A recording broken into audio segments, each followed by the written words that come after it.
오늘은 마태복음 10장에서 말씀하고 있는 제자도, 제자의 자세입니다. 삶의 원리이기도 하고요. 우리가 말로만 제자가 될 수는 없어요. 제자가 되기 위해서는 많은 대가를 지불해야 됩니다. 그게 훈련이에요. 제자는 태어나는 것이 아니다.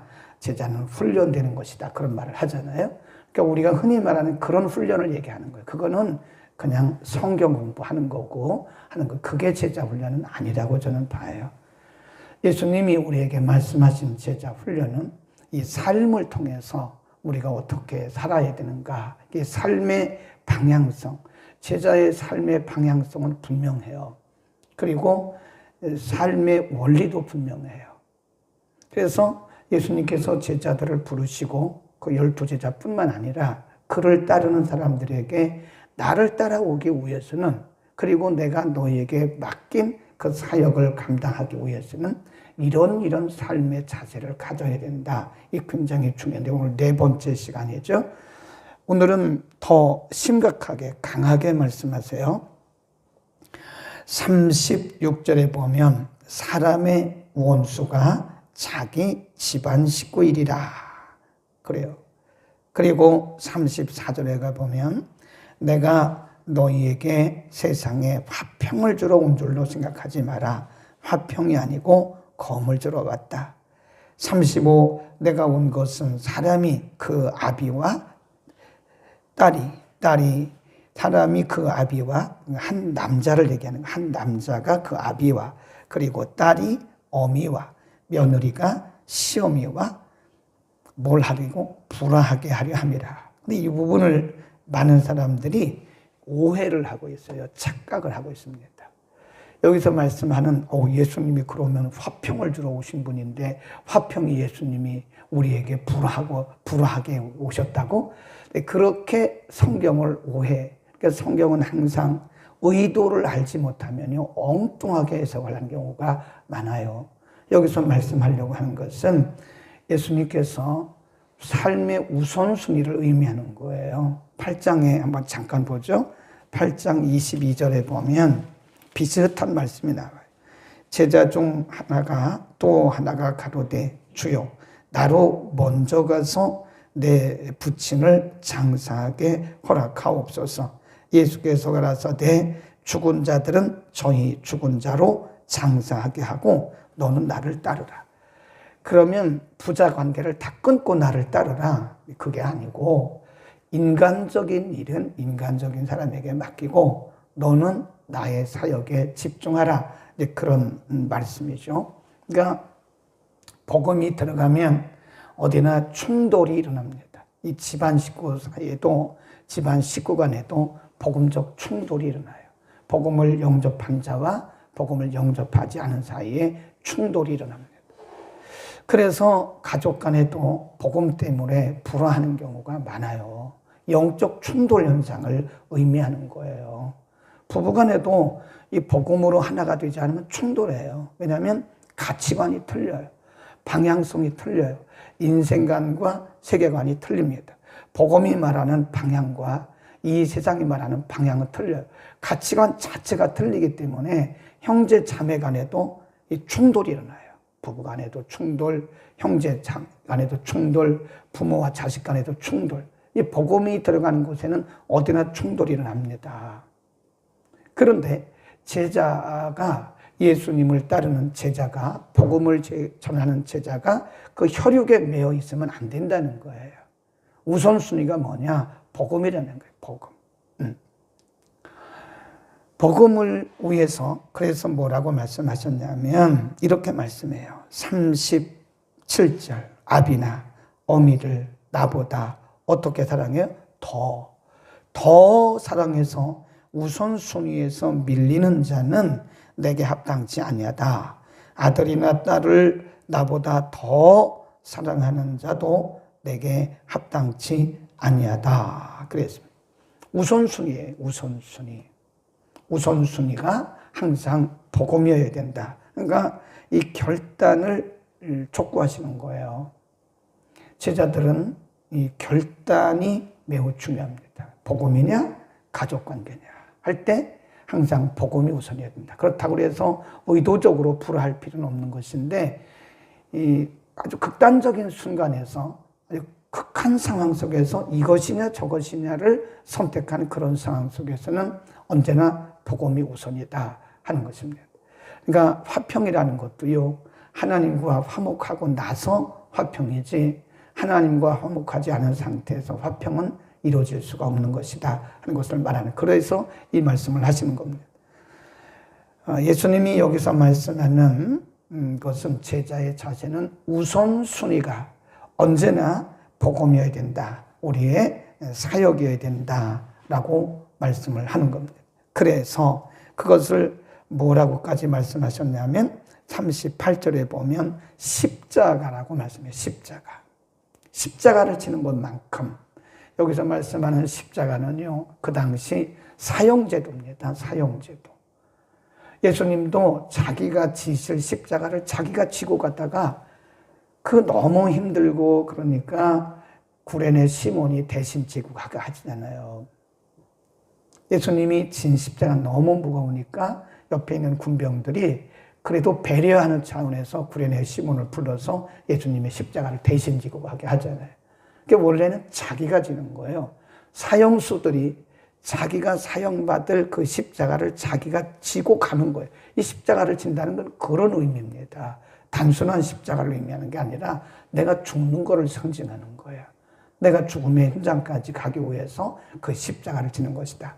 그런데 거기 보면 그 십자가가 뭐라고 그래요? 자기 십자가래요. 자기 십자가. 우리가 아까 365장 찬송했잖아요. 내 몫에 태인 십자가 늘 지고 가리라 그러잖아요. 자기 십자가를 지고 나를 좇지 않는 자는 내게 합당치 아니하다. 자기 목숨을 얻는 자는 잃을 것이요 나를 위하여 자기 목숨을 잃는 자는 얻을 것이, 다 연결된 말씀입니다. 결단의 순간에서 내가 복음을 선택할 것이냐 아니면 육신의 관계를 선택할 것이냐. 육신의 관계 때문에 복음을 포기하는 것은 자기 십자가를 포기한 거나 똑같은 것이다. 목숨을 잃는 거나 똑같은 것이다. 그런 말씀이에요. 그러니까 이 사역자가 사역을 생명으로 여긴다는 것은 이래서 그런 거고요. 또 우리 믿는 사람들이 예수님의 제자로 살아가는데 우리는 끊임없이 결단해야 됩니다. 친구냐 복음이냐, 세상이냐 복음이냐, 가족이냐 복음이냐. 그렇다고 친구의 관계를 끊어버려라, 가족 관계를 끊어버려라, 그런 말씀이 아니에요. 우선순위를 항상 하나님께 두라 하는 우선순위, 이 프라이오리티의 문제를 말씀하고 있는 것입니다. 그래서 우리는 십자가가 다 있어요. 저마다의 십자가가 있습니다. 그래서 제 몫에 태운 십자가, 자기 목이라면 이걸 의미하는 게 아니라 분깃, 자기 분깃의 십자가가 있다는 것입니다. 각자의 십자가를 지고 가는 거예요. 네. 우리는 우리 각자에게 주어진 그 십자가는 생명이다, 나를 나되게 하는 길인 것을 우리가 알고 우리 이 길을 반드시, 이 십자가를 반드시 져야 됩니다. 십자가가 무겁다고 해서 십자가를 벗어버리면 생명을 포기하는 거나 같은 거예요. 우리에게 주어질 상을 포기하는 것입니다. 십자가 없이 부활은 없습니다. 십자가 없이 영광도 없습니다. 만일 우리들이 자기 십자가를 지지 않고 부활을 생각하거나 우리가 만일 자기 십자가를 지지 않고 영광을, 면류관을 생각한다면 우리는 성경과 다른 길로 가고 있는 겁니다. 반드시 고난 후에 부활이 있는 거예요. 고난 후에 영광의 면류관이 있는 것이지, 고난을 던져버리고 자기 십자가를 던져버리고 영광을 기대한다면 그건 없는 겁니다.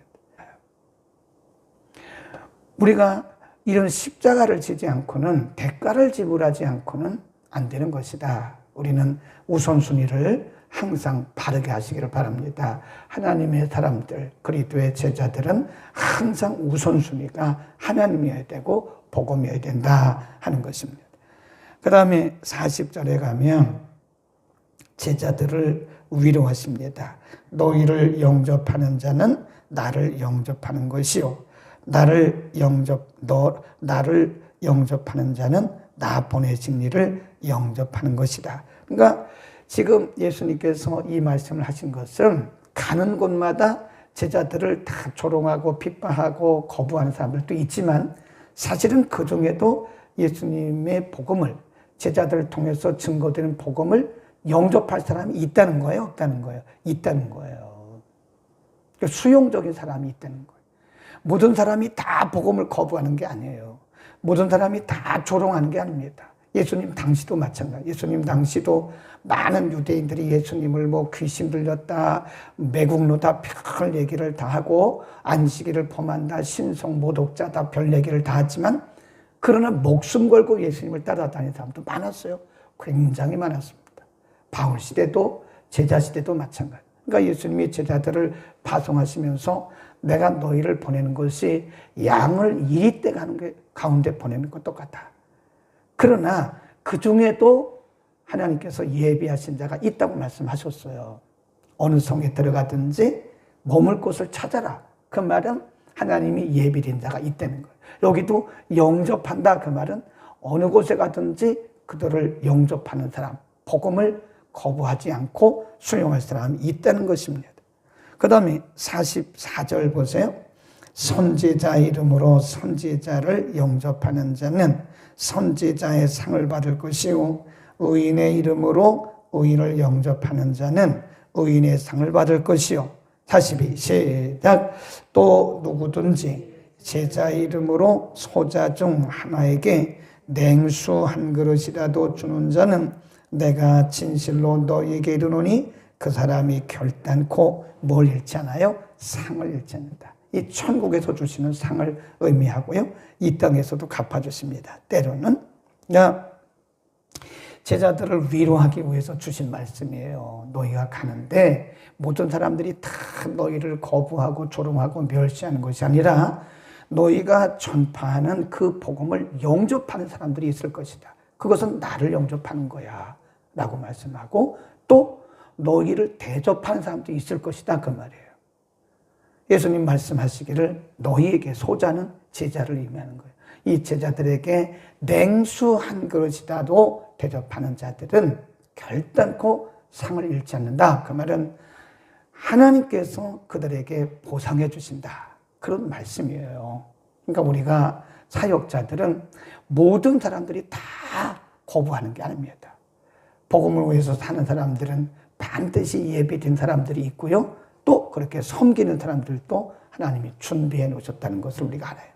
그래서 항상 복음이 증거되는 곳에는 복음의 수용과 복음의 저항이 동시에 있는데 저항하는 세력만 보면 안 돼요. 수용하는 세력이 많다는 사실도 우리가 알아야 됩니다. 잘못하다가는 우리가 저항하는 세력을 보고 절망할 때가 있거든요. 아니 나 안 한다고. 그런 사람 많이 봤어요. 선한 일을 잘하다가 한두 명이 뭐라고 꼭 말하는 사람은 한두 명이에요. 다 그런 게 아닙니다. 교회도 보면 이런저런 말하는 사람들이 한두 명이지 다 그런 게 아니에요. 그런데 한두 명이 그런 말을 한다고 해서 이 거룩한 사역을 포기하는 것은 엄청난 상급을 포기한 거나 똑같아요. 그래서 우리가 이 저항하는 세력들은 그러려니 하고 그냥 무시해야 됩니다. 예수님도 예수님의 방법이에요. 그게 유대인들이 와가지고 왜 안식일을 범하냐, 당신은 귀신 들린 거 아니냐, 예수님이 그런 말에 집착했으면 예수님의 사역에 아마 뭐 그럴 일도 없지만 하나님이시니까 예수님의 사역이 좀 장애를 받았을 거예요. 근데 예수님 무시해요. 무시하고 그냥 지나가세요. 그 무시하는 전략도요, 사단의 전략을 이기는 방법 중에 하나입니다. 사단의 전략. 사단은 자꾸 우리를 이렇게 정죄하고 꼬집고 지적하고 상처를 줘요. 근데 그거에 일일이 다 우리가 집착하고 있으면요, 너무나 큰 거를 놓치는 거예요. 네. 한두 사람이 그런 말을 한다고 해서 이 소중한 일을 포기하는 것은 한두 사람 때문에 큰 상을 놓치는 거예요. 근데 그분은 자기 상을 받는 거예요, 사실은. 네, 자기 사역을 하지만 그분은 자기 상을 받는 거예요. 우리는 어떤 모양으로든지 주님의 일에 뭘 해야 돼요? 동참을 해야 됩니다. 몸으로 하든 물질로 하든 기도로 하든 꼭 물질만 해당되는 건 아닙니다. 우리가 기도로 동역하고 몸으로 동역하고 기도로 동역하고 또 우리가 허락이 되면 또 물질로도 동역하고 그래서 이렇게 함께 하나님의 나라를 이뤄가고 그리고 그 하나님의 나라에 가서는 각각 다른 상을 받는 거예요. 네, 우리가 심은 대로. 기도하겠습니다. 하나님, 오늘까지 해서 우리에게 제자의 도를 가르쳐 주셨습니다. 우리가 이 땅을 사는 동안에 복음을 위해서 어떤 자세로 어떤 삶의 원리로 살아야 되는지를 가르쳐 주셨습니다. 때로는 복음적 갈등 때문에 우리 몫에 태인 십자가를 지고 갈 때에 그 십자가를 잘 질 수 있도록 그 십자가들을 끝까지 질 수 있도록 힘과 능력과 지혜와 믿음의 용기를 더하여 주옵소서. 걸어가신 아버지, 각자가 제 십자가를 지고 나를 따르라고 말씀하시고 제 십자가를 지지 않는 자는 내게 합당치 않다고 말씀하셨습니다. 주님, 때로는 가족 간에도 복음적 충돌이 생겨날 수 있지만 언제나 우선순위를 하나님께 두고 끝까지 주의 일을 잘 감당하고 제자의 길을 갈 수 있게 하옵소서. 어딜 가든지 하나님이 예비하신 자가 있고 어딜 가든지 섬기는 자를 하나님께서 예비하시고 준비하신 것을 믿고 우리가 크든 작든 하나님께서 우리에게 맡겨주신 사역들을 복음 사역들을 잘 감당하게 하시고 언제나 환경이나 조건이나 사람 바라보지 아니하고 주님 바라보고 복음 정신으로 살아가는 우리 모든 주의 백성들 되게 하여 주옵소서. 오늘도 보이는 곳에서 보이지 않는 곳에서 어떤 이는 물질로 어떤 이는 몸으로 어떤 이는 기도로 함께 동역하고 수고하는 애쓰는 이들이 많이 있습니다. 저들의 눈물의 기도와 땀을 기억하시고 하늘의 신령한 은혜와 땅에 기름진 것으로 그리고 하나님 나라에서도 큰 영광으로 저들을 축복하여 주옵소서. 예수 그리스도의 이름으로 기도드립니다.